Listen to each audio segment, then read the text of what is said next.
Salut les amis, Mamadou qui revient avec vous aujourd'hui sur le développement personnel, sur l'attitude d'un leader. Qu'est-ce qu'un leader? Qu'est-ce qui différencie les personnes? Pourquoi certaines personnes atteignent leurs objectifs? Pourquoi d'autres échouent? Voilà aujourd'hui ce qu'on va essayer de décortiquer. Alors la différence entre les personnes est très simple. C'est pas un costume qu'on porte, c'est pas l'argent qu'on a. C'est quoi? C'est le mental.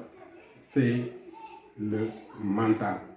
La personne, le leader, doit être capable de contrôler ses émotions. Le leader doit être capable d'avoir un bon mental. Comment faire pour avoir ce bon mental-là? C'est d'abord de contrôler ses émotions. Les émotions sont extrêmement, nuisibles pour l'individu. Si vous avez des émotions négatives comme des émotions positives, ça change complètement la biochimie de votre corps. Ça vous donne des attitudes qui amènent à faire des choses que vous allez regretter.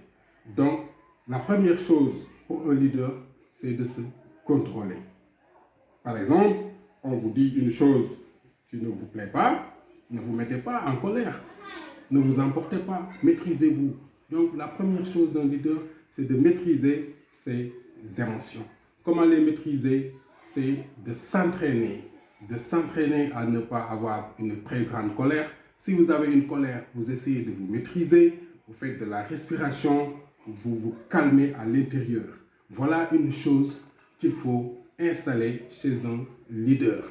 Vous savez, un leader, c'est comme un ordinateur. Il y a des logiciels à installer. Il y a des logiciels à désinstaller. Le logiciel de la colère, c'est à désinstaller.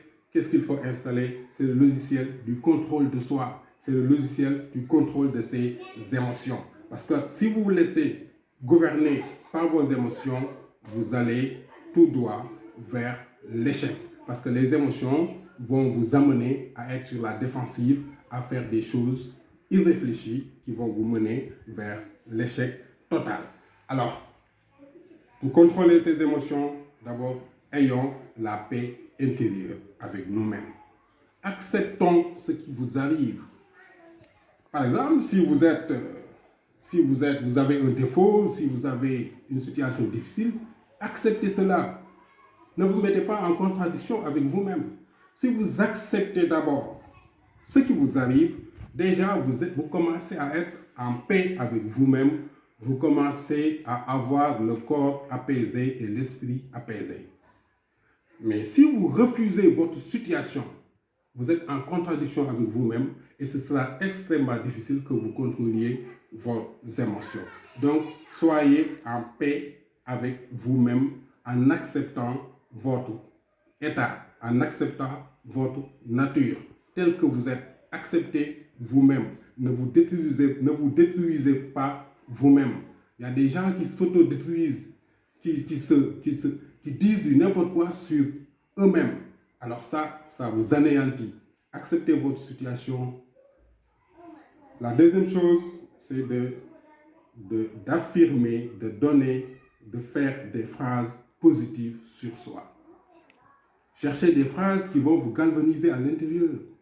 Vous avez quelque chose qui peut vous galvaniser. Vous avez fait quelque chose, pensez à cette chose-là. Ensuite, faites de la gratitude.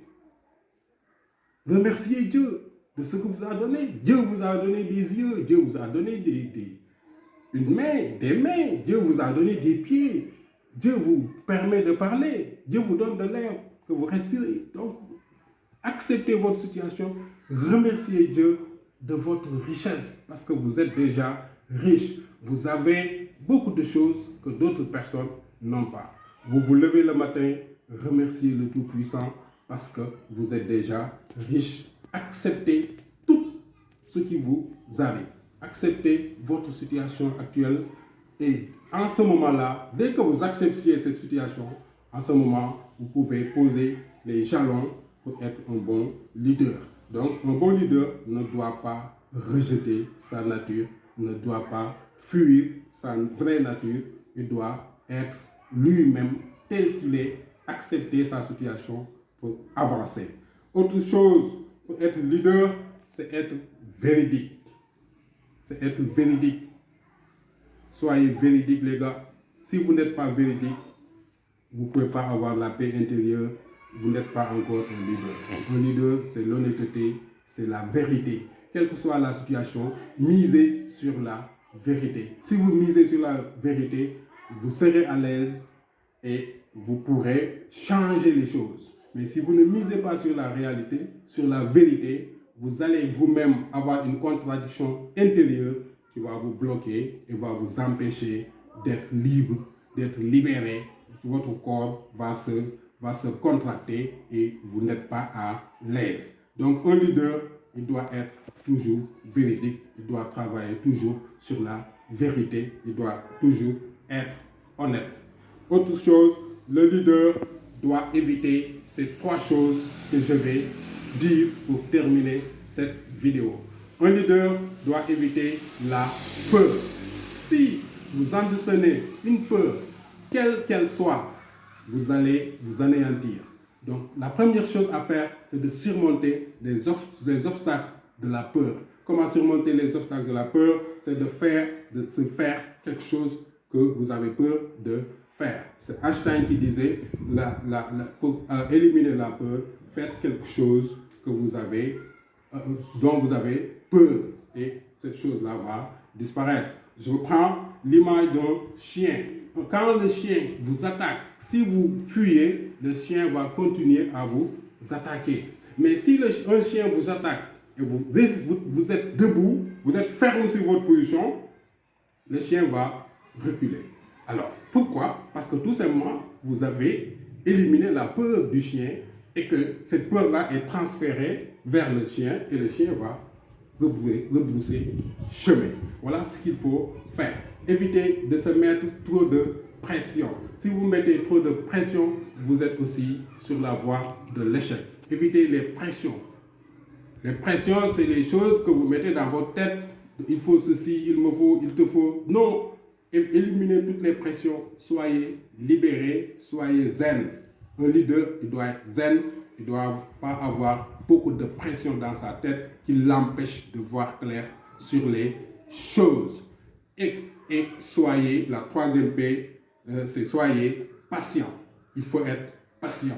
Il faut être patient parce que si vous n'êtes pas patient, vous n'allez pas avoir du résultat. Vous allez abandonner et si vous abandonnez très vite, vous n'allez pas atteindre vos rêves.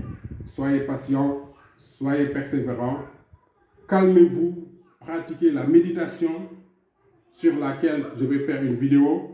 Pratiquez le Miracle Morning. Levez-vous le matin. Faites le Savers.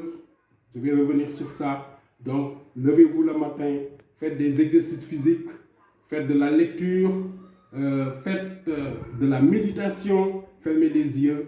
Revivez vos émotions qui sont des émotions positives. C'est ça qui va vous faire avancer. C'est ça qui va vous donner envie d'attaquer la journée d'une très belle manière. Et avant d'attaquer la journée, n'oubliez pas que c'est dans la nuit, c'est dans le soir qu'on prépare le lendemain. Donc, ayez un do list où vous allez écrire ce que vous allez faire demain. Il faut se mettre dans la préparation. Ce que vous devez faire demain, vous devez le programmer aujourd'hui. Vous ne devez pas attendre jusqu'à demain pour le faire. Il faut préparer la journée de demain à partir d'aujourd'hui. Vous pratiquez la méditation, vous évitez les 3 P là et vous allez avoir un changement immédiat qui va vous permettre d'atteindre vos objectifs, qui va vous permettre d'atteindre vos rêves. Alors là, chers amis, je vais m'arrêter là. C'était le coach Mamadou en développement personnel qui vous a apporté cela aujourd'hui et au revoir.